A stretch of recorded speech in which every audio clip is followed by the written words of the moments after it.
ជំរាបសួរអ្នកទាំងអស់គ្នាស្វាគមន៍មកកាន់វីដេអូថ្មី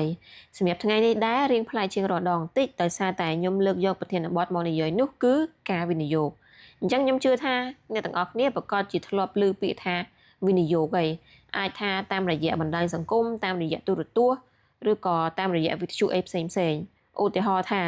ប្រទេសចិនបានបោះទុន$1000 លានមកប្រទេសកម្ពុជាដើម្បីធ្វើការវិនិយោគទៅលើវិស័យអ្វីមួយចឹងខ្ញុំជឿថាមានបងប្អូនមួយចំនួនគាត់ឮព័ត៌មានហ្នឹងហើយគាត់គិតថាសម្រាប់ការវិនិយោគគឺសម្រាប់អ្នកមានដែលគាត់មានលុយច្រើនតែប៉ុណ្ណោះដើម្បីធ្វើការវិនិយោគប៉ុន្តែថ្ងៃនេះខ្ញុំនឹងធ្វើការបកស្រាយថាតើការវិនិយោគគឺជាអ្វីតើការវិនិយោគសម្រាប់តែអ្នកមានតែប៉ុណ្ណោះឬក៏វាមិនពិតនោះទេសម្រាប់វីដេអូថ្ងៃនេះក៏ដូចជាវីដេអូរដងដែរគោលបំណងគឺក្នុងការចែករំលែកចំណេះដឹងចែករំលែកបទពិសោធន៍ក៏ដូចជាការកំសាន្តខ្ញុំមិនមែនជាអ្នកជំនាញហើយក៏មិនមែនជាអ្នកផ្ដល់ដំបូន្មានផ្នែកហិរញ្ញវត្ថុដើម្បីអូសទាញអ្នកទាំងអស់គ្នាឲ្យមកធ្វើការវិនិយោគក្នុងវិស័យណាមួយឡើយចូលមកដល់ប្រធានបទរបស់យើងវិញអញ្ចឹងសម្រាប់ថ្ងៃនេះដែរខ្ញុំនឹងធ្វើការបែងចែកចេញជា4ចំណុចធំដើម្បីយកមកធ្វើការបកស្រាយអញ្ចឹងចំណុចទី1នោះគឺទាក់ទងនឹងនិយមន័យតើការវិនិយោគគឺជាអ្វី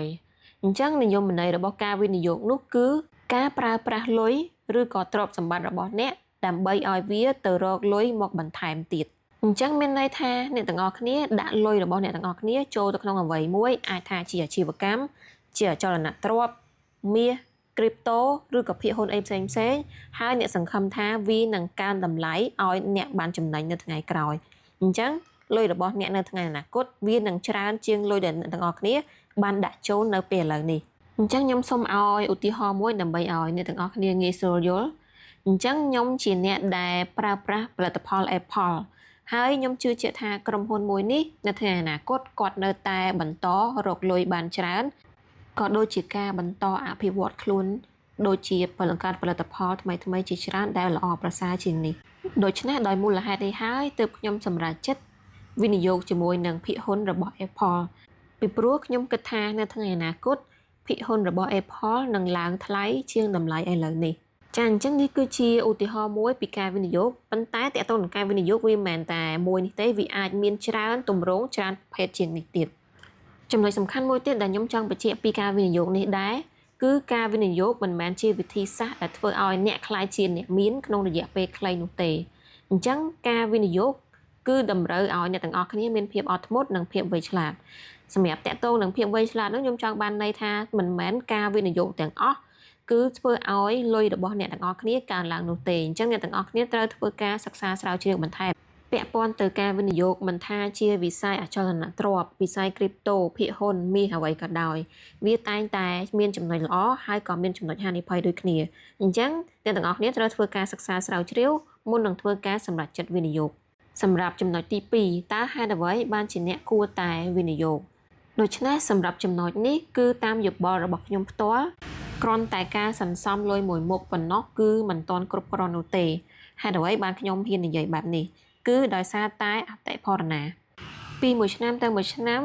រដ្ឋាភិបាលគ្រប់ប្រទេសទាំងអស់មិនថាតែប្រទេសកម្ពុជាទេប្រទេសណាក៏ដោយតែងតែបោះពុម្ពក្រដាសប្រាក់បន្ថែមដើម្បីឲ្យគ្រប់គ្រាន់ក្នុងការប្រើប្រាស់ក្នុងទីផ្សារដូច្នេះការបោះពុម្ពក្រដាសប្រាក់នោះហើយទើបធ្វើឲ្យលុយវាធ្លាក់ចុះតម្លៃបន្តិចម្ដងខ្ញុំជឿថាអ្នកទាំងអស់គ្នាប្រហែលជាធ្លាប់ឮព័ត៌មានតាក់ទងទៅនឹងអតិផរណាអញ្ចឹងតាក់ទងទៅនឹងរឿងនេះដែរខាងមូលនិធិរូបិយវត្ថុអន្តរជាតិឬក៏អង់គ្លេសគេហៅថា International Monetary Fund ហ្នឹងក៏តែងតែធ្វើរបាយការណ៍លើកឡើងថាតើក្នុងឆ្នាំនេះប្រទេសណាខ្លះមានអតិផរណាប៉ុន្មានភាគរយដូច្នេះចំនួនភាគរយទាំងនោះគឺជាចំនួនដែលក្រដាសប្រាក់ឬក៏លុយបានធ្លាក់ចុះនៅតម្លៃអញ្ចឹងបើសិនជាអ្នកទាំងអស់គ្នាសន្សំលុយហើយទុកលុយតែម្យ៉ាងដូច្នេះអ្នកទាំងអស់គ្នាកំពុងតែខាតហើយដូច្នេះដើម្បីតបតនៃការធ្លាក់ចុះនៃតម្លៃរបស់លុយអ្នកទាំងអស់គ្នាគួរតែជ្រើសរើសយកវិធីក្នុងការវិនិយោគប៉ុន្តែខ្ញុំសូមបញ្ជាក់ផងដែរថាមិនមែនឲ្យតែមានលុយប្រមាណគួរតែវិនិយោគទាំងអស់នោះទេអ្នកទាំងអស់គ្នាអាចធ្វើការបែងចែកថាទ្រព្យសម្បត្តិរបស់អ្នកទាំងអស់គ្នាទាំងអស់តើប្រមាណភាគរយអ្នកទាំងអស់គ្នាចង់ធ្វើការវិនិយោគប៉ុន្មានភាគរយទៀតអ្នកទាំងអស់គ្នាចង់ធ្វើការទុកដើម្បីធ្វើការប្រើប្រាស់ចំណុចទី3តើយើងអាចធ្វើការវិនិយោគទៅលើអ្វីបានខ្លះ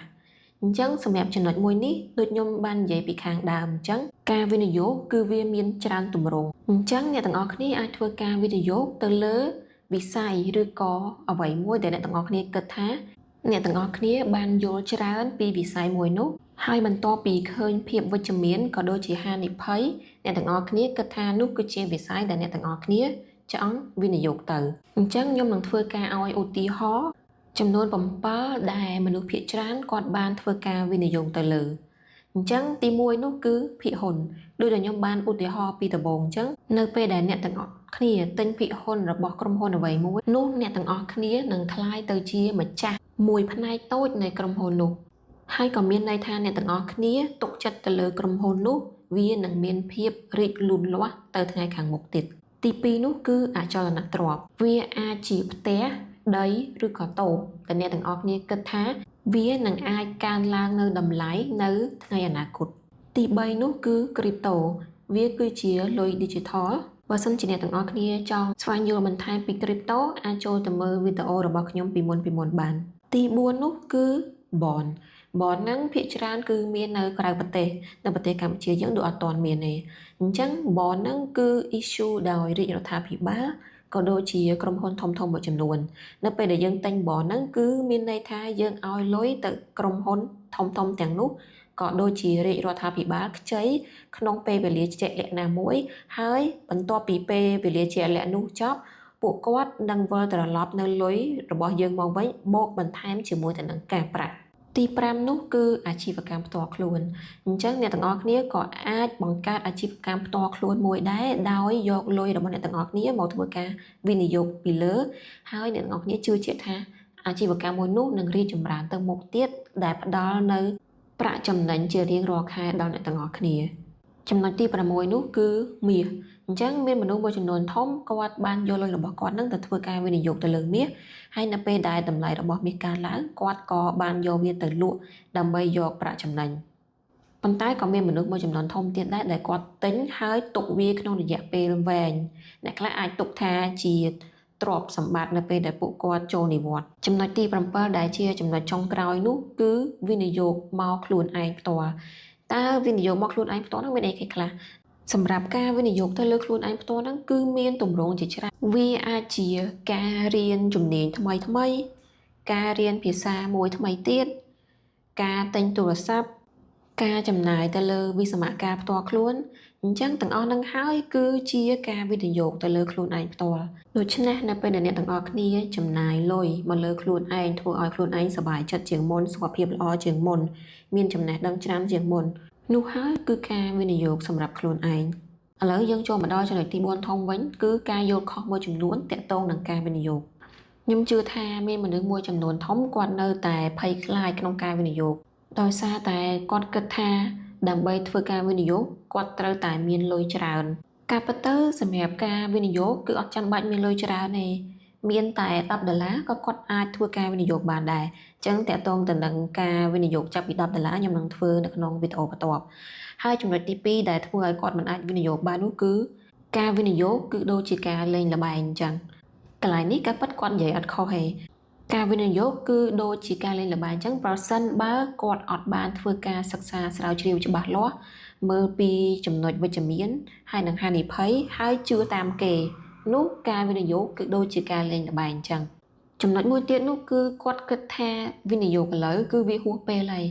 ដោយសារអីឧទាហរណ៍មាសកាលពីមុនតម្លៃវាជាង$2000ឯក្នុងមួយតម្លឹងតែឥឡូវវាឡើងដល់$3000ជាងជិត$4000អញ្ចឹងគាត់គិតថាតម្លៃហ្នឹងវាខ្ពស់ខ្លាំងពេកហើយគាត់អត់អាចវិនិយោគបានទេបើសិនបើគាត់នៅតែមានគំនិតអវិជ្ជមានហើយអត់បានធ្វើការសិក្សាស្រាវជ្រាវពីតម្លៃរបស់វិស័យណាមួយទេហើយគាត់សន្មតថាវាហួសពេលហើយអញ្ចឹងវាក៏អាចធ្វើឲ្យគាត់អត់អាចចូលធ្វើការវិនិយោគបានដែរចំណុចទី4នោះគឺស្តៀងចំណុចទី2ដែរគាត់គិតថាបើសិនជាគាត់វិនិយោគទៅគាត់នឹងអាចបាត់បង់លុយរបស់គាត់ទាំងអស់ការពិតទៅការវិនិយោគគឺតម្រូវឲ្យអ្នកទាំងអស់គ្នាសិក្សាស្រាវជ្រាវច្បាស់លាស់មានគម្រោងខ្លួនឯងថាគួរតែវិនិយោគប៉ុន្មានវិនិយោគទៅលើចំណុចអីគេខ្លះ ហើយគួរតែចាប់ផ្ដើមនៅចំនួនតិចតួចដែលអ្នកទាំងអស់គ្នាអាចរៀនសូត្រនៅពេលដែលអ្នកទាំងអស់គ្នាយល់ច្បាស់ហើយអ្នកទាំងអស់គ្នាអាចបន្ថែមឡើងបន្តិចម្ដងបានសម្រាប់វីដេអូរបស់ខ្ញុំថ្ងៃហ្នឹងមានតែប៉ុណ្ណឹងអរគុណអ្នកទាំងអស់គ្នាដែលបានតាមដានស្ដាប់ពីដើមរហូតដល់ចប់ហើយខ្ញុំសង្ឃឹមថាអ្នកទាំងអស់គ្នានឹងទទួលបានចំណេះដឹងខ្លះពីការវិនិយោគបើសិនជាអ្នកទាំងអស់គ្នាចូលចិត្តសូមជួយចុច like និង subscribe ដើម្បីជាកម្លាំងចិត្តក្នុងការធ្វើវីដេអូបែបនេះបន្តទៀតអរគុណអ្នកទាំងអស់គ្នាជួបគ្នានៅវីដេអូបន្ទាប់